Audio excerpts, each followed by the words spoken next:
This is Kelly Garney, childhood friend of Randy Rhoads and co-founder of Quiet Riot, and you are watching DC's Daily Dose of Rock Music History.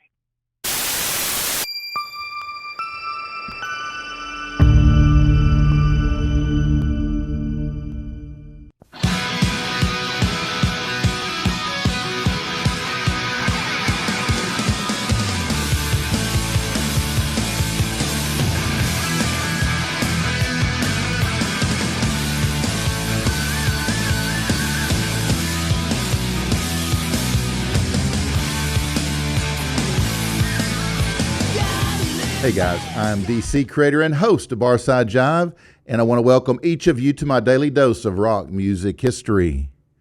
Today is Tuesday, March 24th, 2020, and as of today, I have interrupted my Satisfaction Guaranteed Tour Day number 50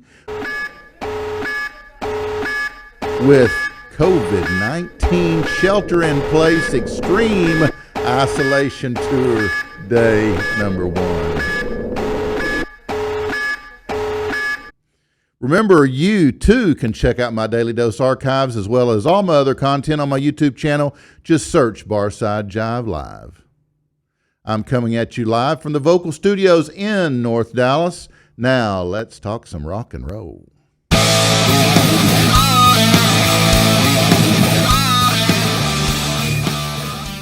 On this day in 1945, Billboard magazine published their first album chart with Nat King Cole's A Collection of Favorites, named as number 1.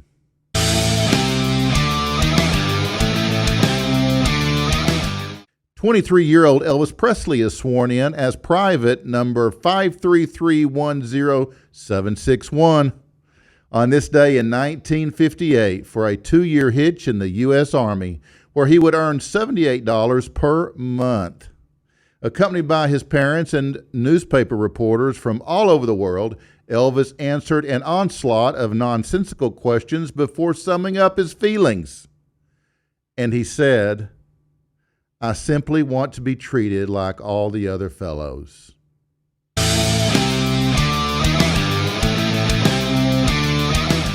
Okay, on this day in 1963, the Beatles were the opening act for American pop stars Chris Montez and Tommy Dizzy Rowe in the quartet's hometown of Liverpool, England.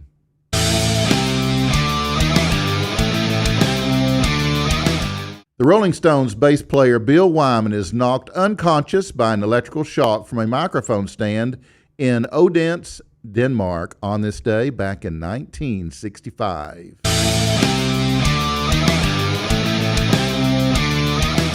On this day in 1966, the New York State Assembly passes a bill making it a misdemeanor to sell unauthorized copies of records or tapes, commonly known as bootlegs.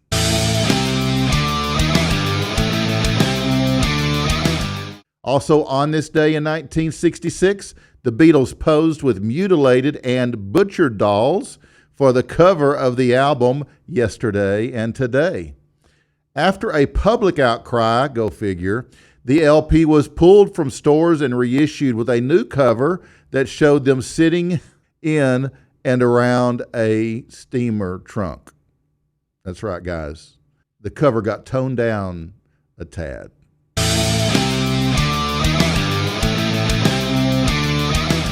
The OJs followed their Billboard number 3 hit Backstabbers by topping the chart with Love Train on this day in 73.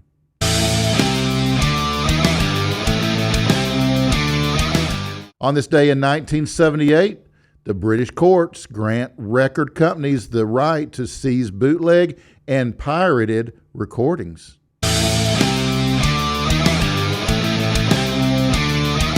The Bee Gees scored their 8th U.S. number 1 hit when Tragedy topped the Billboard chart on this day in 1979.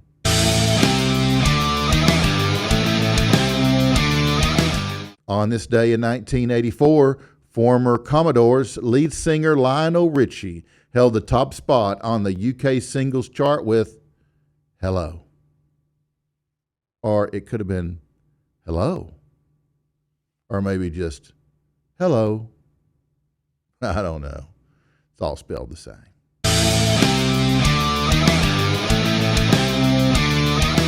The Black Crowes were dropped as the opening act on ZZ Top's tour for repeatedly criticizing Miller Beer, who was sponsoring the tour on this day in 1991.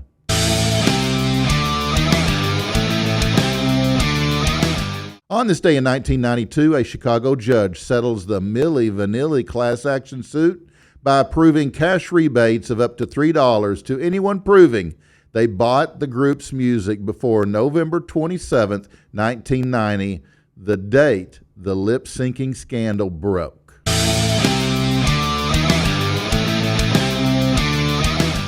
Arista Records and its parent, BMG, paid out more than $400,000. About 80,000 claims were filed, most of them by people who bought compact discs.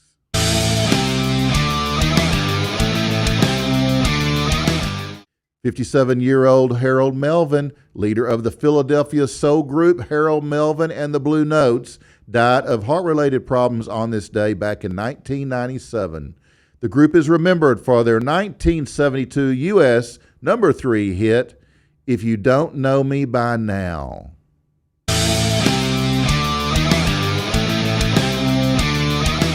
On this day in 2001, Dwayne Allman Boulevard is dedicated in Macon, Georgia, near where he died in a motorcycle crash.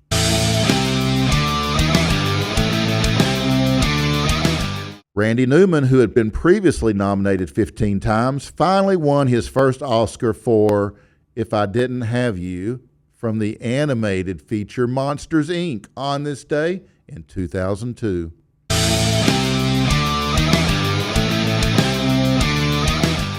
On this day in 2005, Rod Price, a founding member of Foghat, died after falling down a stairway at his home.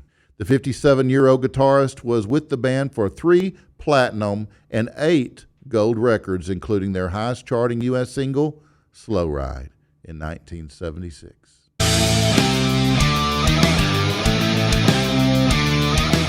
Henson Cargill, who reached the top of the U.S. country chart, number 25, on the U.S. pop chart in 1968 with Skip a Rope, died following complications from surgery at the age of 66 on this day. The year was 2007. Skip a Rope.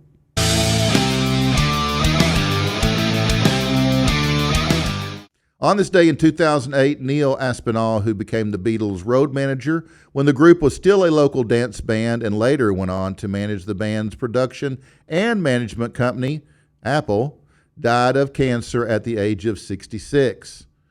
When the Beatles were inducted into the Rock and Roll Hall of Fame in 1988, George Harrison made a point of saying that Neil should be considered the 5th Beatle.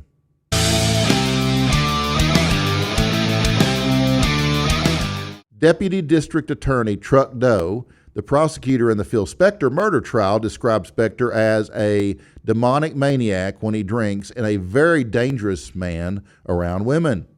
During her closing argument on this day in 2009, she also accused Spector of demonstrating a conscious disregard for human life and urged the jury to find the music producer guilty of murdering actress Lana Clarkson in 2003. On April 13th, the jury would return a guilty verdict, and Spector was sentenced to 19 years to life in the California state prison system.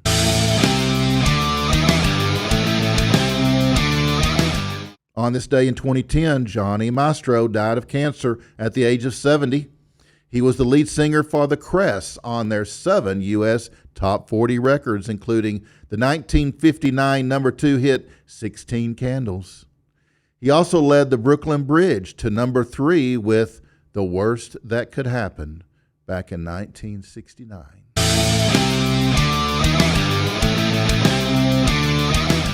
Albums by The Doors, Steve Martin, and Sly and the Family Stone were selected for inclusion into America's Library of Congress National Recording Registry on this day in 2015. You've Lost That Lovin' Feelin' by the Righteous Brothers, 16 Tons by Tennessee Ernie Ford, and Stand By Me by Ben E. King were also chosen.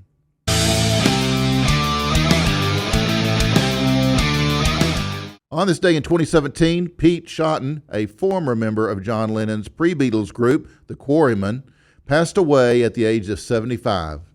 In 1956, Lennon formed a skiffle group named after Quarry Bank High School, and Shotton joined on percussion, playing a washboard. He left shortly after Lennon met Paul McCartney because they were moving more towards rock and roll, thus negating the need for a washboard.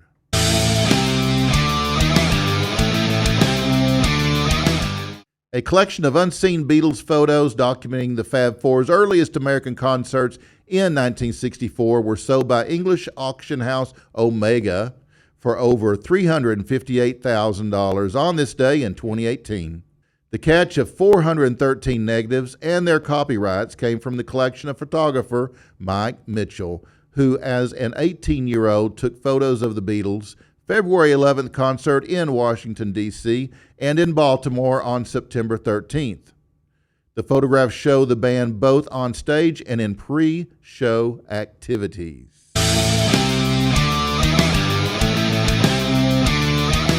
Also on this day in 2018, Paul McCartney attended a March of Our Lives protest in New York City. Micah told CNN, "One of my best friends was killed in gun violence right around here, so it's important to me," referring to the murder of John Lennon on December 8th, 1980. And that, kiddies, is rock and roll and wraps my rock history lesson today, but dry those eyes because there's more coming from me to you tomorrow and every day as I peel back those pages of my big-ass book of rock music history and explore the past of the rock legends on my Daily Dose of Rock Music. You can catch up on all my Daily Dose episodes as well as all of my content on YouTube. All you got to do is search Barside Jive Live. You can also follow me on Twitter and Instagram at Barside Jive. I do appreciate you hanging out with me today during my Daily Dose. Please seek every day to be a hero in someone's life, and I will be seeing you very soon. In the meantime, peace, love, and rock and roll. All right, Boner. Have mercy. Good night, Bill.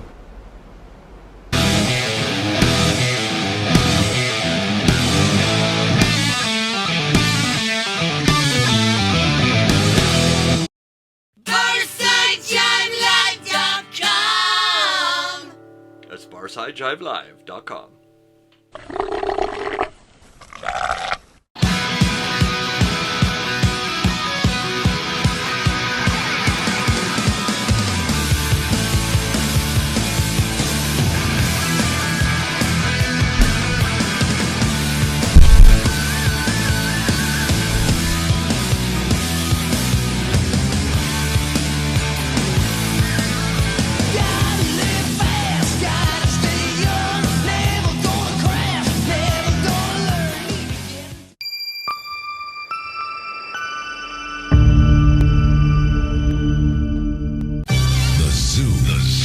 You rock for the senses. Lows that evolve into highs that pierce. Feel the rock on 98.